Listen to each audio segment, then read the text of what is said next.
بسم اللہ الرحمن الرحیم۔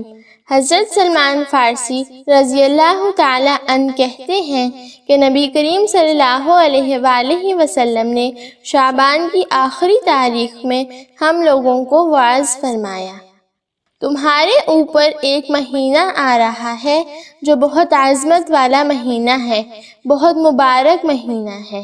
اس میں ایک رات یعنی شب قدر ایسی ہے جو 1000 مہینوں سے بڑھ کر ہے۔ اللہ تعالیٰ نے اس مہینے کے روزوں کو فرض فرمایا ہے اور اس کی راتوں میں قیام یعنی تراویح کو ثواب کی چیز بنایا ہے۔ جو شخص اس مہینے میں کسی نیکی کے ساتھ اللہ کا قرب حاصل کرے وہ ایسا ہے جیسا کہ رمضان کے علاوہ میں فرض کو ادا کیا، اور جو شخص اس مہینے میں کسی فرض کو ادا کرے وہ ایسا ہے جیسا کہ رمضان کے علاوہ میں 70 فرض ادا کرے۔ یہ مہینہ صبر کا ہے اور صبر کا بدلہ جنت ہے۔ یہ مہینہ لوگوں کے ساتھ غم خواری کرنے کا ہے۔ اس مہینے میں مومن کا رزق بڑھا دیا جاتا ہے۔ جو شخص کسی روزہ دار کا روزہ افطار کرائے اس کے لیے گناہوں کے معاف ہونے اور آگ سے خلاصی کا سبب ہوگا، اور روزہ دار کے ثواب کے برابر اس کو بھی ثواب ملے گا، جبکہ روزہ دار کے ثواب میں کوئی کمی نہیں کی جائے گی۔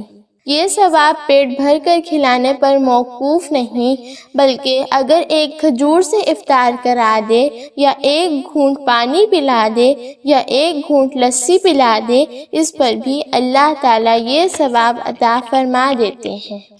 یہ ایک ایسا مہینہ ہے کہ اس کا ابتدائی حصہ اللہ کی رحمت ہے اور درمیانی حصہ مغفرت ہے اور آخری حصہ آگ سے آزادی ہے۔